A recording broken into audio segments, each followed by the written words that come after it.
Good morning students. Last class में हमने chapter 7 start कर दिया था। चैप्टर का नाम था सूर्यकांत त्रिपाठी निराला। उनके द्वारा रचित कविताएं थी, उसमें अभी न होगा मेरा अंत और मातृवंदना। इसमें से हमने फर्स्ट कविता अभी न होगा मेरा अंत का आरंभ कर दिया था। ठीक है, उसका पहला काव्यांश हमने पढ़ा था। आज एक बार उसको वापस से रिवाइज करते हैं।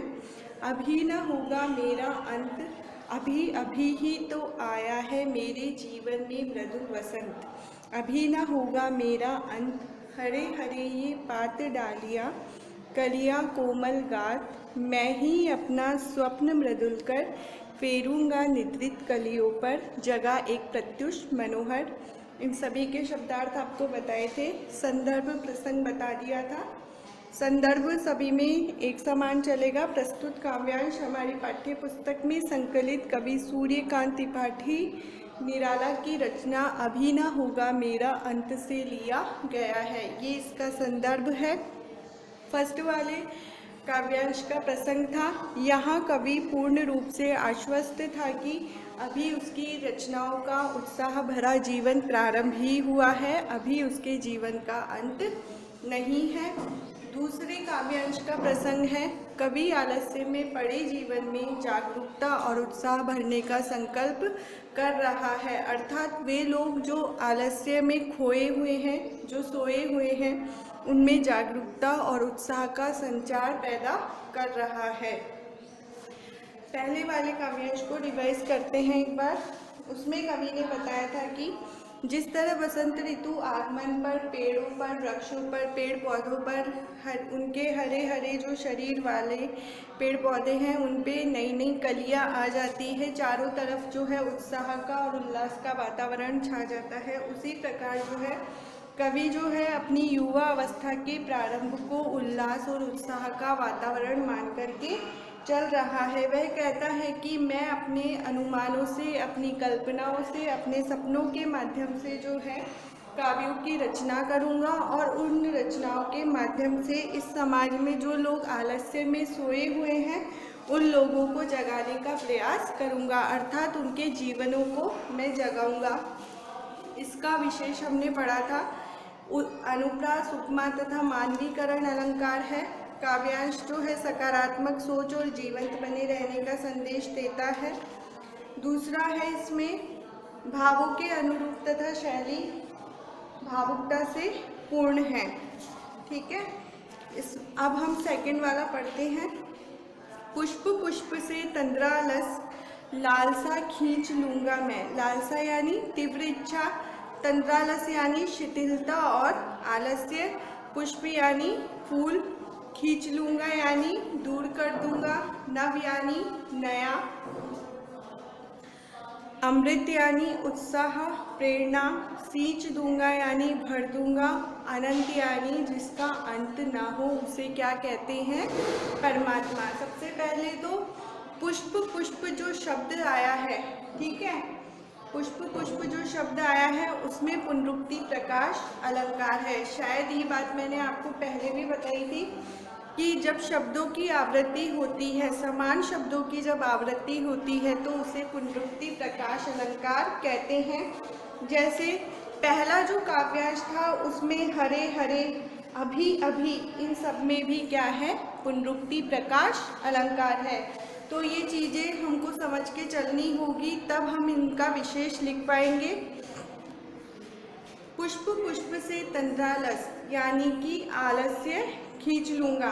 कवि कहते हैं कि जैसे बसंत ऋतु आगमन पर हर फूल खिल जाता है, प्रकृति में प्रसन्नता का वातावरण उत्पन्न हो जाता है, उसी प्रकार कवि भी जो है उत्साह का वातावरण उत्पन्न कर आलस में पड़े जीवनों में प्रसन्नता व जागरूकता का भाव भर देगा। ठीक है, पुष्प पुष्प से तंद्रालस, लालसा खींच लूँगा मैं, अपने नवजीवन का अमृत सहर्ष सींच दूंगा मैं। कवि ने जो क्या है अपनी युवा अवस्था के माध्यम से अपनी युवा अवस्था को जो है वसंत ऋतु के समान बताया है। जैसे वसंत ऋतु आती है उसका अंत नहीं होता, उसके आगमन पर तो चारों ओर खुशियाँ और उत्साह का वातावरण छा जाता है, उसी प्रकार कवि की युवा अवस्था भी जो है लोगों में उत्साह का और उल्लास का संचार पैदा करेगी।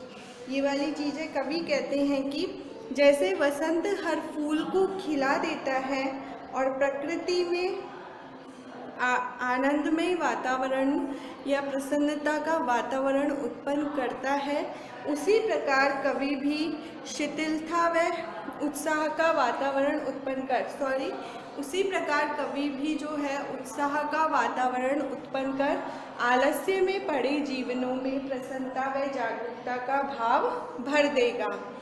अपने उत्साह भरे नव यौवन का आनंद उनके हृदयों में भरकर सभी को निराशा से मुक्त कर देगा। अपने नवजीवन का यानी कि अपनी नव युवा अवस्था का आनंद जो है उनके हृदयों में, किनके हृदयों में, जो लोग आलस्य में सोए हुए हैं उनमें भरकर सभी को निराशा से मुक्त कर देगा। अपनी रचनाओं से उनका मार्गदर्शन करते हुए अनंत परमात्मा तक पहुंचाने में उनकी सहायता करेगा। अर्थात परमात्मा तक पहुंचने में उन लोगों की सहायता करेगा जो निराशा से ग्रसित हो चुके हैं। अभी तो कवि के जीवन का प्रथम चरण प्रारंभ ही हुआ है, अभी उसके जीवन का अंत नहीं होगा।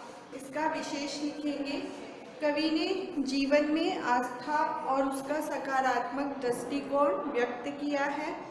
कवि मृत्यु की चिंता से मुक्त है, वह केवल अपनी युवा अवस्था का आनंद ले रहा है।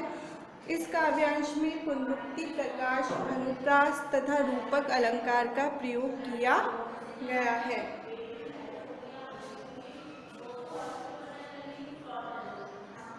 तो आपको सेकंड वाले जो काव्यांश है उसकी सप्रसंग व्याख्या अपनी कॉपी में करनी है। एक बार वापस से इसको रिवाइज कर लेते हैं।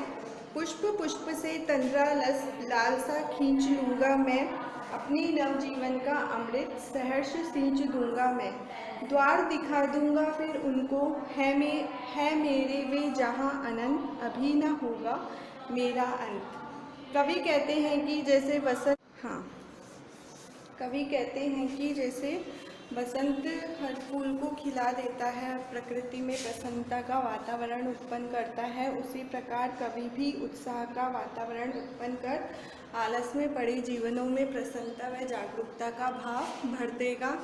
अपने उत्साह भरे नवयौवन का आनंद उनके हृदयों में भरकर सभी को निराशा से मुक्त कर देगा। अपनी रचनाओं से उनका मार्गदर्शन करेगा, उन्हें अनंत परमात्मा तक पहुँचने में उनकी सहायता करेगा। अभी तो कवि के जीवन का प्रथम चरण प्रारंभ हुआ है, अभी उसके जीवन का अंत नहीं होगा। विशेष है इसमें पुनरुक्ति, प्रकाश, अनुप्रास तथा रूपक अलंकार का प्रयोग किया गया है। कवि मृत्यु की चिंता से मुक्त होकर अपने जीवन का आनंद लेने में विश्वास कर रहा है। कवि के जीवन में आस्था और उसका सकारात्मक दृष्टिकोण व्यक्त किया गया है। तो आपको इसकी सप्रसंग व्याख्या अपनी कॉपी में करनी है।